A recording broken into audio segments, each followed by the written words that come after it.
So in today's recording, or in this recording, we are going to cover the last chapter of BIO461, which is called as DNA Technology. So since this is the last chapter, so what I would like you to understand the learning objective of this course, that we started this course with learning about the history of molecular biology or discovery of DNA, because mainly the science of molecular biology revolves around structure and functions of DNA. So we looked at the history, that how DNA was discovered as a genetic material. Then we looked at the chromosomal structures, euchromatin, heterochromatin, how they can be dynamic, interchanged, or reverse, and the compositions of nucleosome, and what are histone proteins, how many types of histone proteins.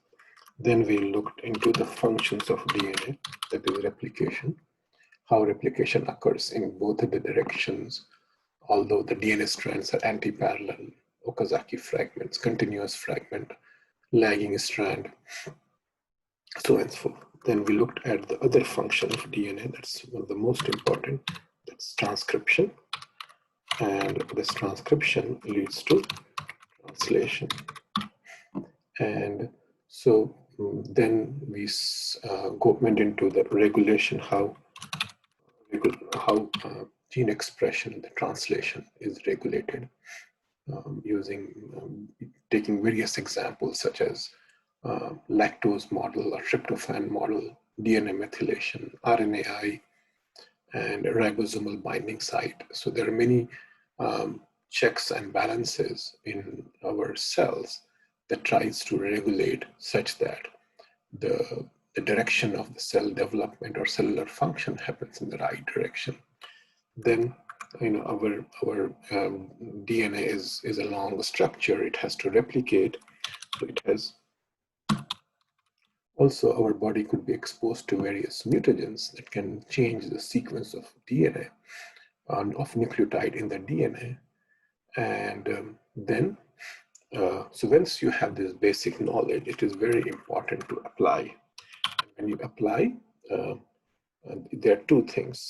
One is development of a technology, as well as tools that can be used for research purposes. Now, why? This is because it could be for research, right?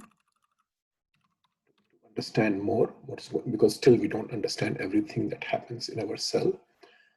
Second is medicines for treating disease, and then diagnosis, because unless a disease is diagnosed, it cannot be treated.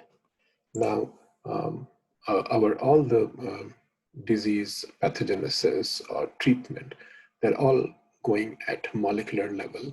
Why? Because unless we understand the mechanism, we cannot develop the right tools or technology or therapeutic modalities. So one of the most important tools that scientists used to understand fundamental concept of biology, as well as to develop it as a tool, was bacteria, right? Unicellular organism. Right? Now this bacteria has its own DNA, main DNA, that is called as nucleoid, but bacteria also has a small circular double-stranded DNA. This is called as plasmid, right? These plasmids are circular, double-stranded DNA, but they have some very unique things, this plasmid. Number one, they have antibiotic resistance marker, and also the sites for restriction enzymes. right?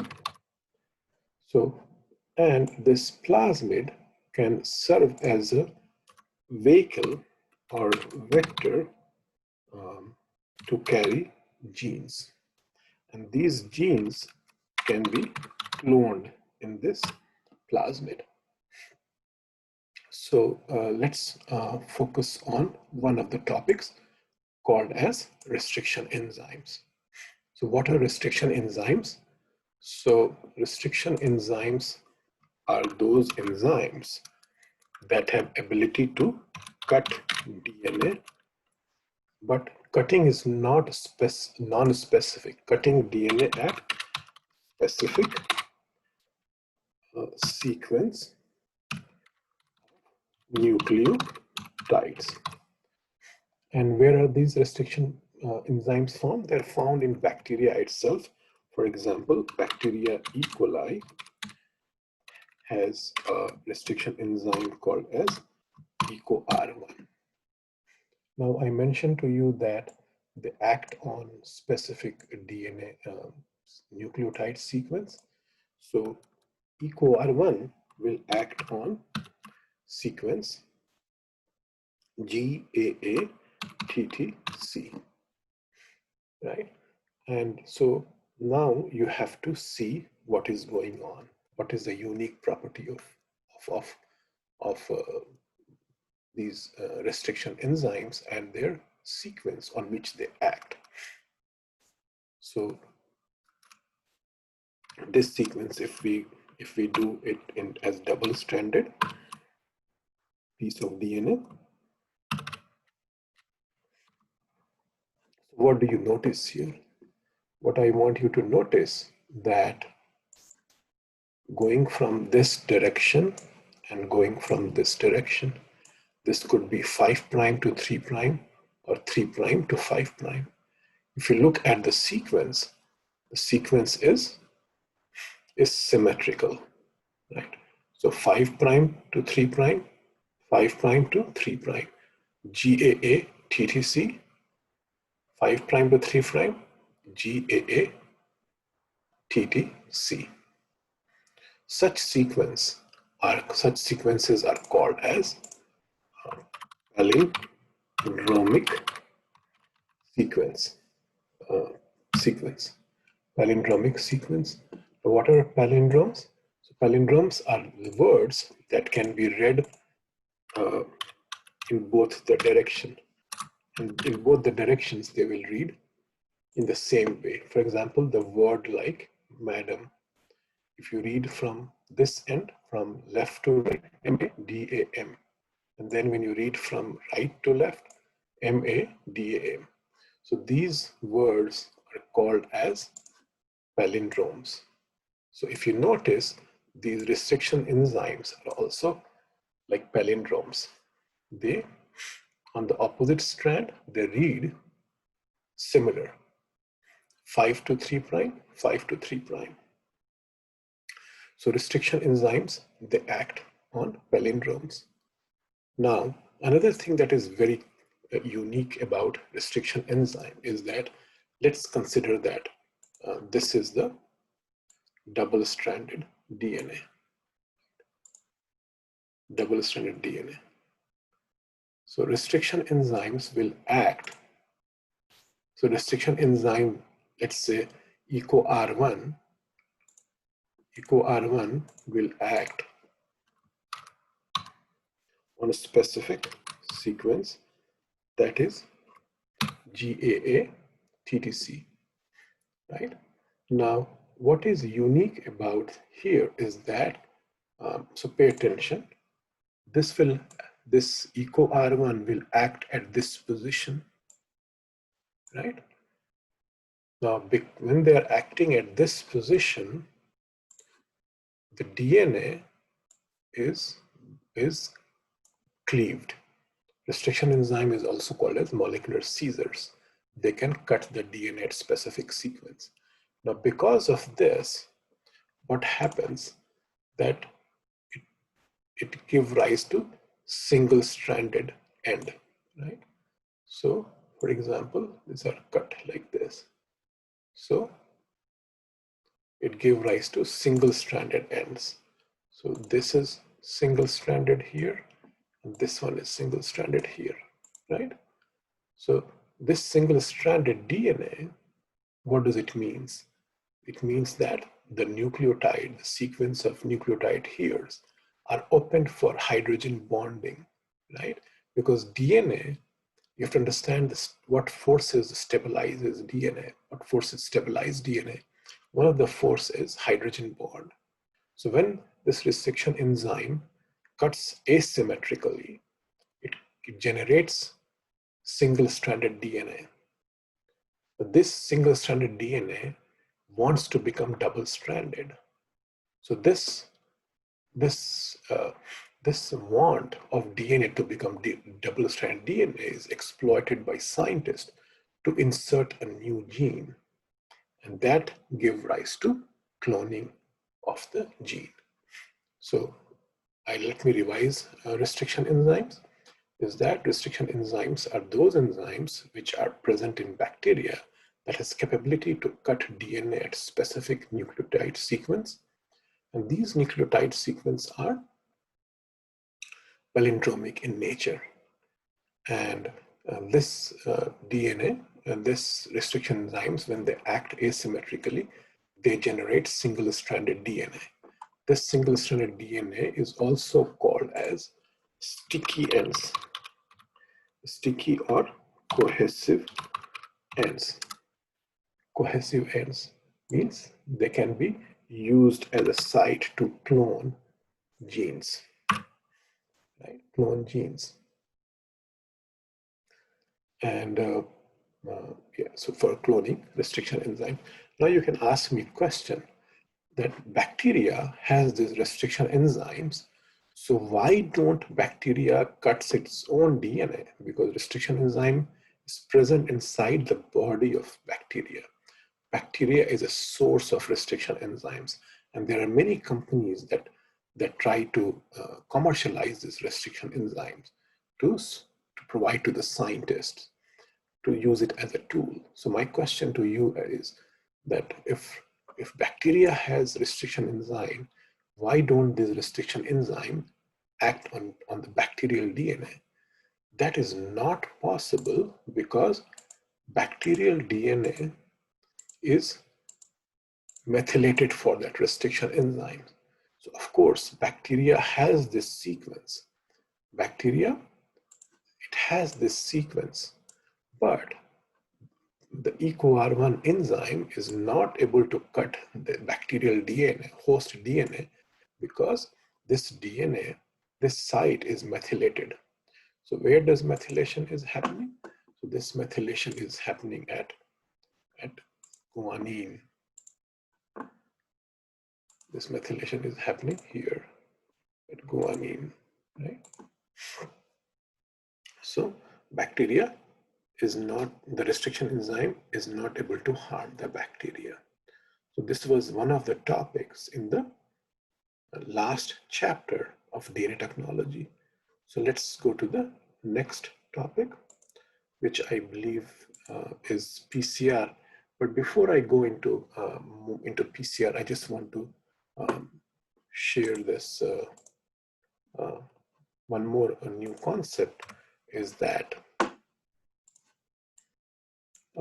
please pay attention that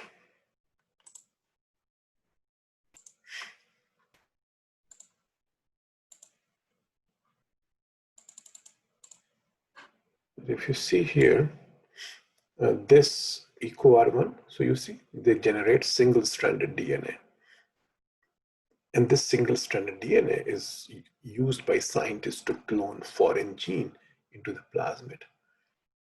But there are two kinds of ends that is generated by restriction enzymes. When you get single-stranded DNA, it can be used for cloning. This is called as sticky end. But sometimes some restriction enzymes don't generate single-stranded DNA or sticky end. They just cut in the center, symmetrical, like LU1 enzyme. It cuts in the center. This is called as blunt digestion. It just cuts in the center. But this give rise to cohesive and sticky ends, asymmetrical. This enzyme LO1 is symmetrical, blunt end. Cloning is much more easy with sticky ends rather than the blunt end. So with this, we finish the topic on restriction enzyme. Then the next topic is PCR, called as polymerase chain reaction. This again, polymerase chain reaction is used for diagnostic purposes or research, as well as treatment. So PCR, the PCR we write in a short form. The long form is polymerase chain reaction. I again repeat, polymerase. So polymerase means there's an enzyme that we use, polymerase, to amplify the DNA. So a single piece of DNA is amplified with the help of enzyme, right? Chain, why it is called as chain? Because it happens in cycles. And because it happens in cycle, it has the capacity to convert one piece of DNA into million copies. And reaction, because there are, so replication is a reaction because there's a formation of a covalent bond for generating dotted strands of DNA. So to sum it up, polymerase is a replication that occurs in a machine, right? So polymerase chain reaction occurs in a machine that is called as PCR, right? So these are the uses of, or these are the importance of PCR. Now, PCR is nothing but a replication happening inside a machine. So how is that possible? So for this, you already know the structure of DNA. DNA is made up of nucleotides, ATGC, right? And you know the replication, it occurs with the help of enzyme called as DNA polymerase, right? And so the nucleotides, they are the building blocks, they are the bricks of our DNA. Without them, DNA cannot be assembled, right? Now you need an enzyme. So in our cells, the enzyme that is needed for replication is DNA polymerase. But PCR also uses DNA polymerase, but that is of different nature that we will look quickly. So in PCR, what happens if you're doing in a lab, you have the target DNA that you want to amplify. Amplify means you want to generate million copies from one copy of DNA. So of course you need the building block, which is ATGC. The nucleotides that are used in this PCR is ATP, GTP, CTP, TTP, right? And then we need to amplify specific DNA. So that specific DNA is amplified by using a pair of primer. Two primers are used. I'll explain later. Now, the most interesting aspect is that we need Taq polymerase. Now, why Taq polymerase? Taq stands for Thermophilus aquaticus. Taq stands for, so this is derived from a thermophilic bacteria. Thermophilic means bacteria that loves to grow at higher temperature. So why do we need an enzyme from a thermophilic bacteria? We need from this enzyme because PCR is based upon temperature, changing temperature. So in our body,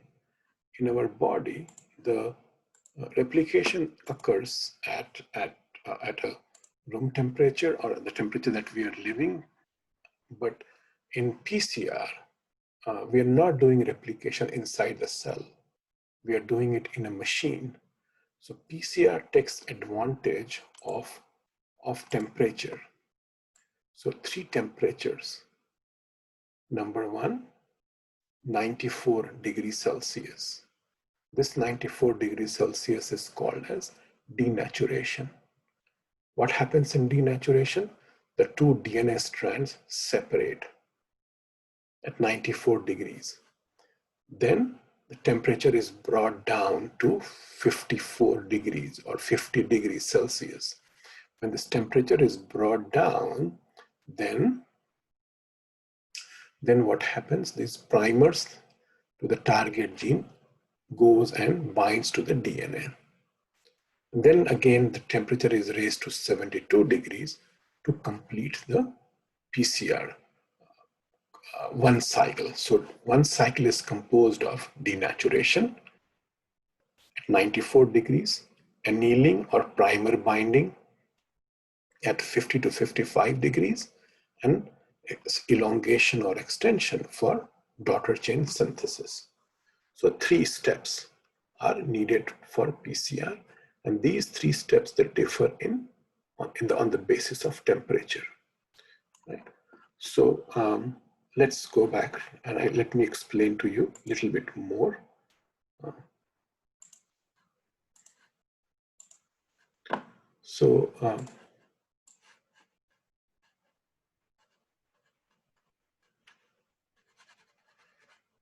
So let's say this is the long DNA, but I'm not interested in this whole DNA. I'm interested in only this part of DNA to amplify, right? Only this part of DNA. Why? Because let's say this is a insulin gene that I want to amplify. And then after amplifying this insulin gene, I will clone it in the plasmid. I'm just correlating with, I'm trying to draw a connection with the restriction enzyme and the plasmid. So this is an insulin gene that I want to amplify such that I can clone it into the plasmid using the enzyme EcoR1. So how do I amplify? Amplification means 1,000,000 copies. That is only possible by using a machine called as PCR, polymerase chain reaction machine. So what's the first step? The first step is that we make a primer just for insulin gene. So one primer at this end of the gene and one primer at this end of the gene. Right? So let's say this piece of DNA goes from 5' to 3', and the second one is from 5 to 3. Right? So this is the whole DNA or chromosome, but we are only interested in this insulin gene, right? So first we need is primer that would identify insulin gene out of the huge amount of DNA out of 46 chromosomes. Now, once we have the primer, then what we need to do, we need to have a tube. And in this tube, number one, we add human DNA. Then we have a primer. So how many primers did we use? We used 2 primers, a pair of primers. Then you need an enzyme. What is that enzyme? That enzyme is Taq polymerase.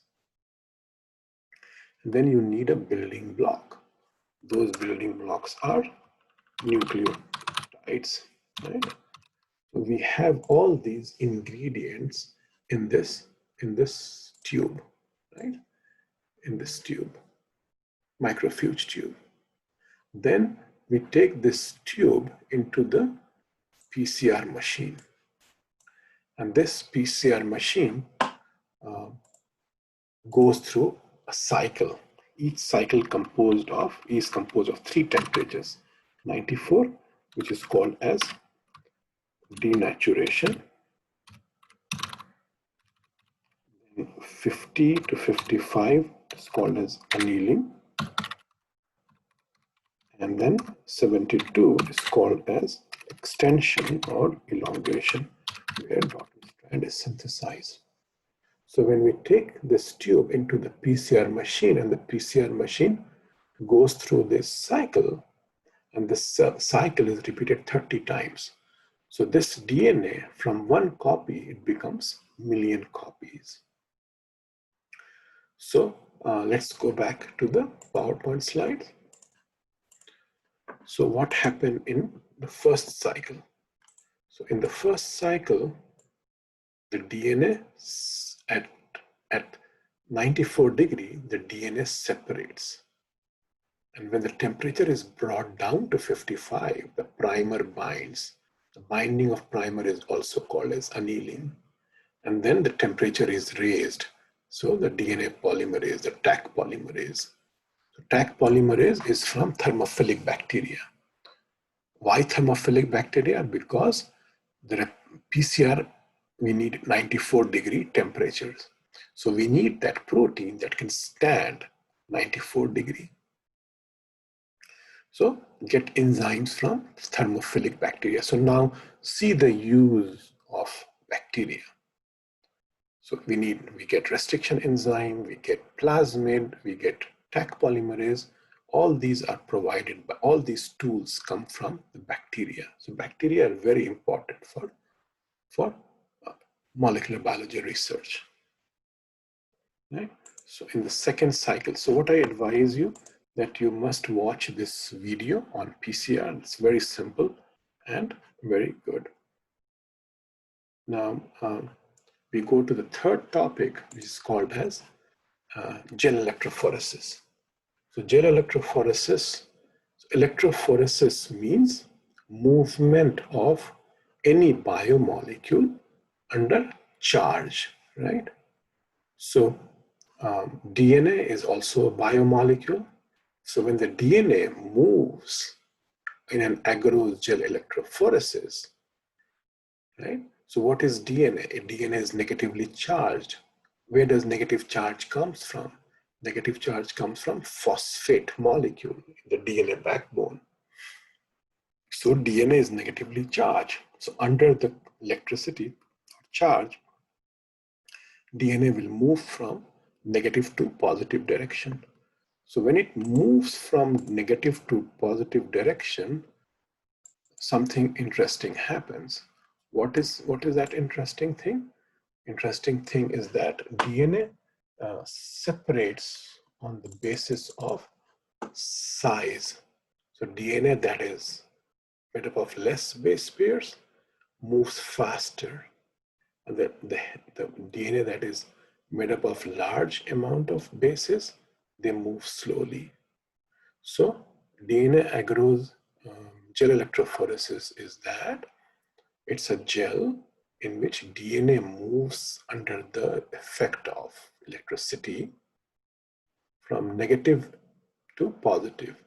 Why negative to positive? Because DNA is negative molecule. So if we need to separate on the basis of molecular weight or number of bases, it has to be done on moving from negative to positive, and that is electrophoresis. And so this is done with the help of buffer.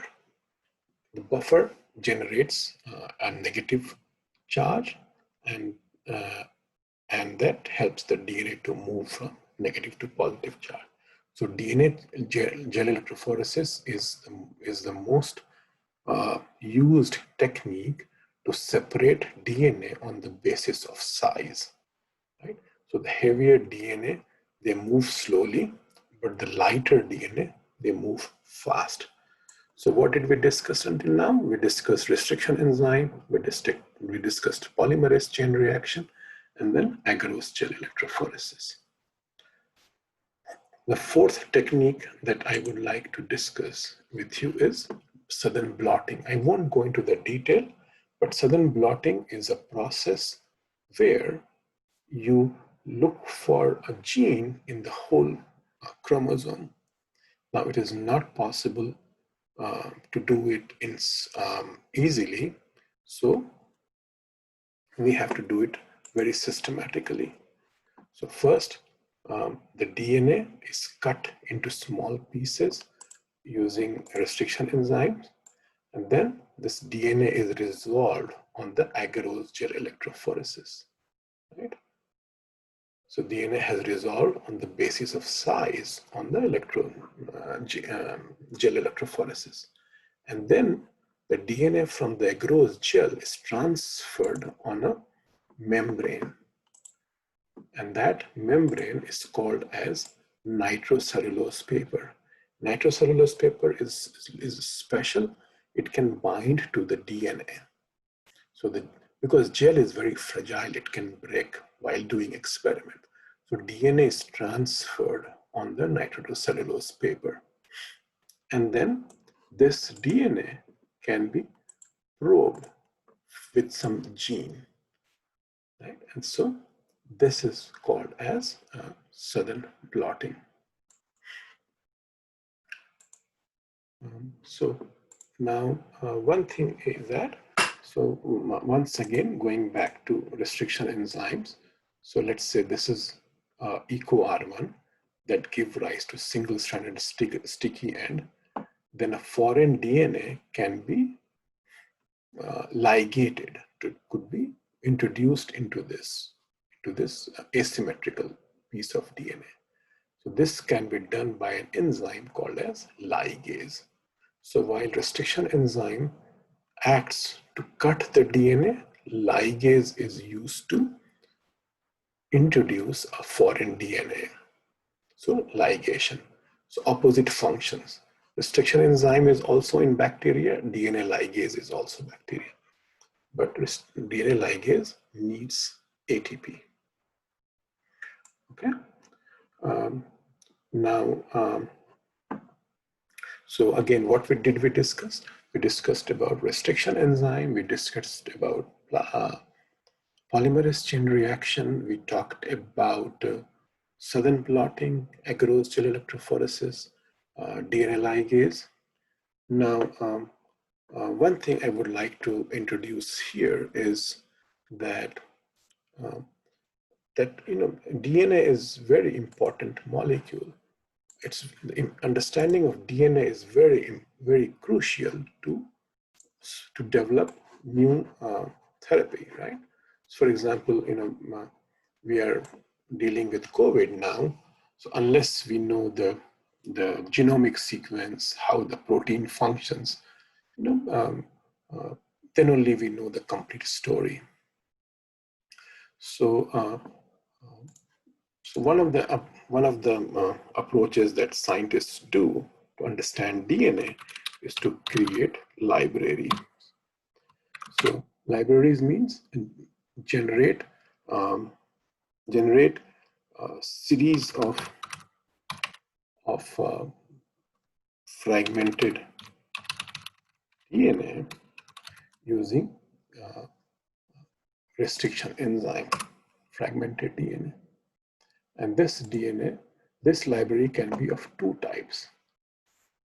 Number one could be genomic library, or it could be a cDNA library.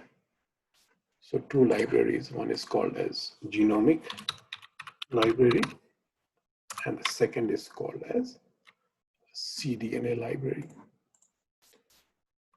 So C in the cDNA refers to copy DNA or complementary DNA. This cDNA is prepared from mRNA, messenger RNA. Why messenger RNA? Because messenger RNA has the code for amino acid.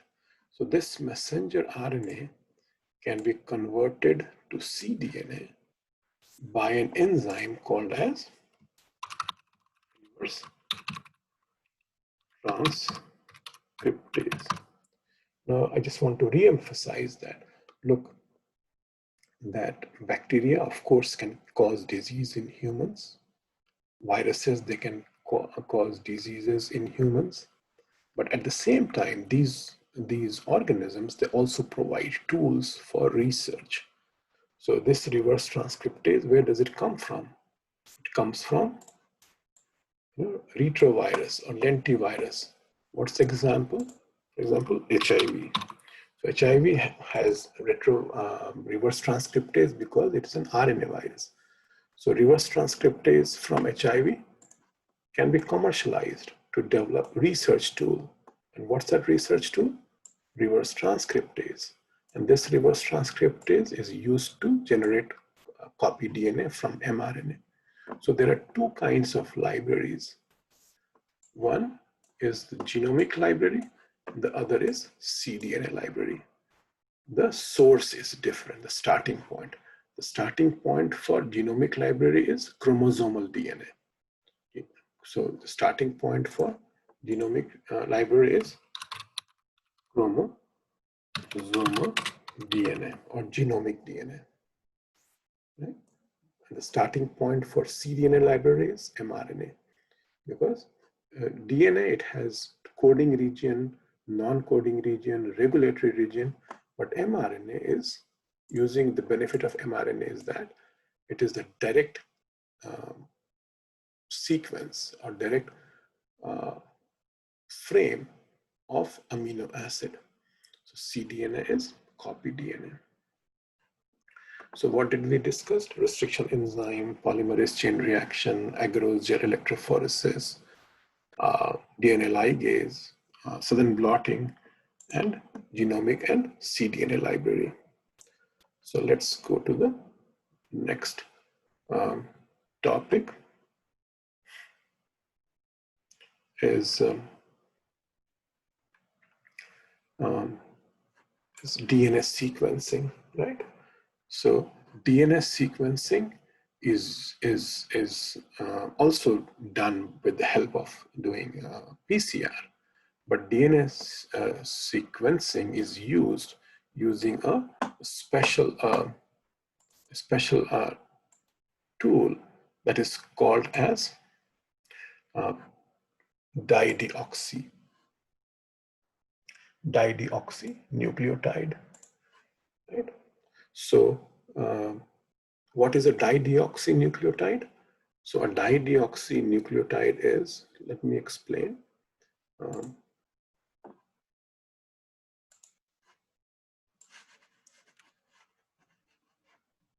So let's consider that this is the ribose sugar, right? So a ribose,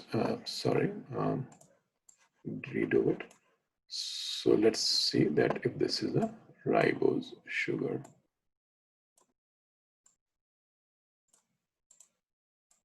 So ribose sugar is something like this. So in this ribose sugar, both the second carbon atom and the third carbon atom in the ribose sugar will have OH,